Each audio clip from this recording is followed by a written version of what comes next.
দেখো বন্ধুরা, বিড়ালটির মালিক কিছুদিনের জন্য বিড়ালটিকে ছেড়ে একটি জায়গায় গেছে। বিড়ালটি তার খাবার নিজেই বানাচ্ছে। প্রথমে কিছু বাঁধাকপি কেটে নেয়, তারপরে কিছু গাজর কাটতে থাকে। গাজর কাটা হয়ে গেলে একটি কড়ায় তেল গরম করে এবং তেল গরম করার পর প্রথমে গাজরগুলিকে কড়ায় ভালো করে ভাজা করে নেয় এবং তারপরে সে কিছুক্ষণ নাড়তে থাকে খুন্তি দিয়ে। গাজরগুলি ভালো করে ভাজা করার পর আগে থেকে কেটে রাখা বাঁধাকপিগুলো এবার গাজরের মধ্যে দিয়ে দেয়।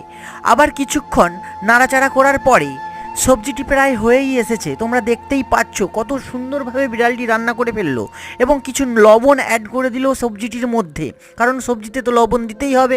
বিড়াল বলে কি তার কোনো স্বাদ থাকে না? সেও লবণ ছাড়া সবজি খেতে পারে না। এবং কিছু পরিমাণ জল অ্যাড করে সবজিটির মধ্যে। জল দেওয়ার পরে বিড়ালটি সবজিটিকে ভালো করে ঢেকে দেয় যাতে ভালো করে সিদ্ধ হতে পারে সবজিটি। দেখতেই পাচ্ছ সবজিটি রান্না হয়ে গেছে এবং বিড়ালটি কত আনন্দের সাথে খাচ্ছে। ভিডিওটি ভালো লেগে থাকলে লাইক